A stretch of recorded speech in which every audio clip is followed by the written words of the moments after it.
That's probably what you want. It is. It is.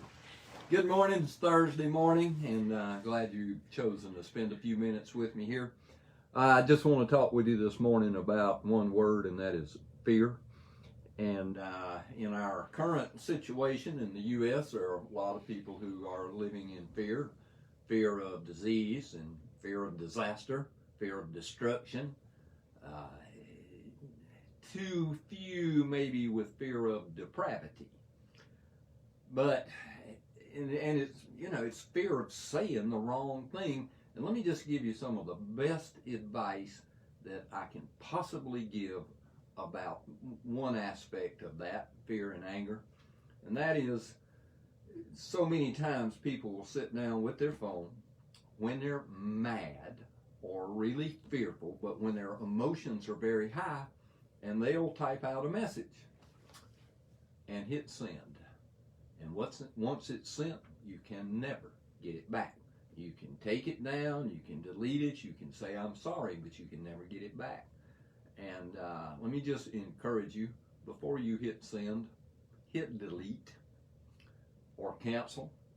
And if you still feel the same way tomorrow when your emotions are in check and you know that's what you need to say, then maybe you want to pick up the phone or go see that person and or those people and just say, look, this is how I'm feeling.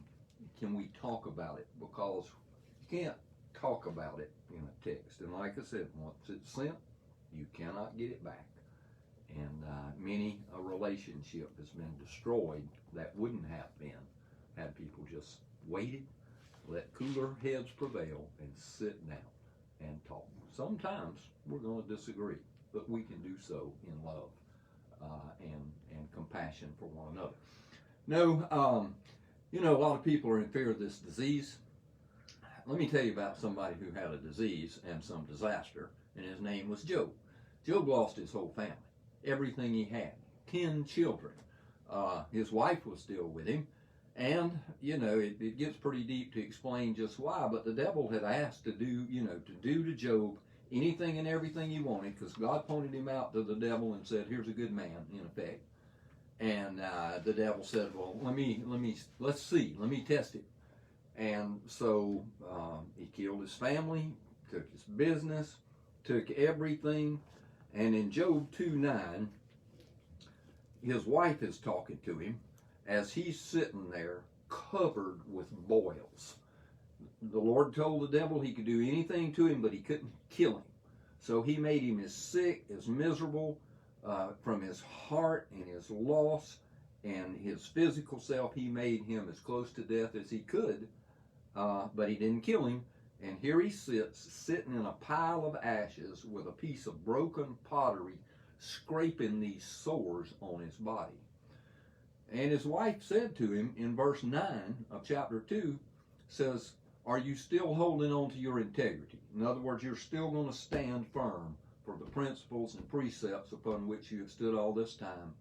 And she said to him, curse God and die. Later on, and things went from bad to worse for Job. Later on, his friends, in effect, told him the same thing. Why are you still holding on to this? And Job said this to them.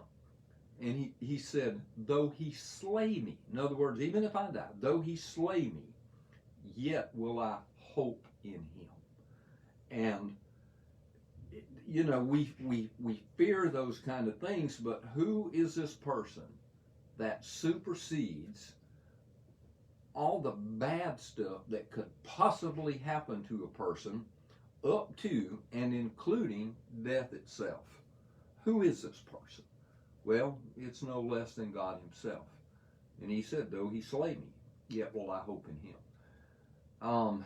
This is not just a person to be loved and admired and worshiped. It's a person to be feared. And I would submit to you that amongst everything that we're hearing today, and so much of the media attention is just banging on this same big drum that says, be afraid, be very afraid. Be afraid of this disease. Be afraid of saying what you think. Be afraid that somebody's going to burst in your door and shoot you, or ride up beside you, as just happened here recently, and shoot you. Or be afraid that somebody's going to burn down your business. Be afraid that the president's the wrong guy, or that the police might knock. Be afraid, be very afraid, be afraid all the time. Be afraid of the government and be afraid of people. And I would submit to you that any of that is misplaced fear. The one to be afraid of is God himself.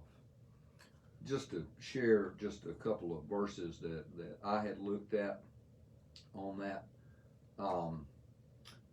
This particular one is Luke 12:5.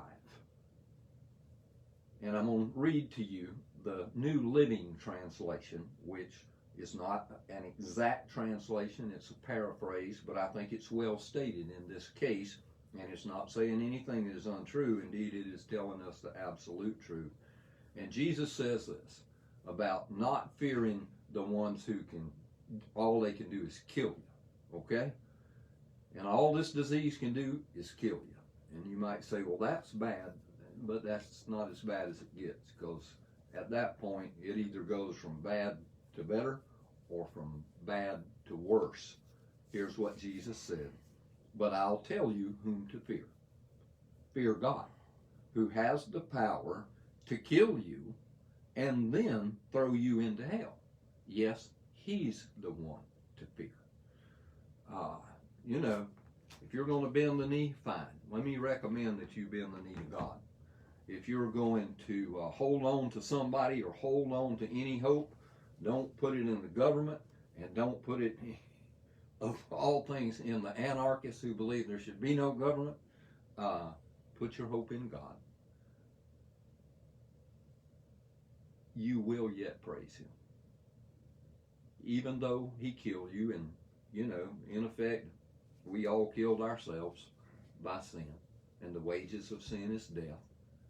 And I'm not going to tell you that I have no fear of death, but what I really have a fear of is not being in a right relationship with God, because I know that even though he slay me, yet will I put my hope in him, and that's a hope that will be realized. And yes, we may be in some difficult times right now. Don't turn to government or loudmouth people and away from God. Turn to God.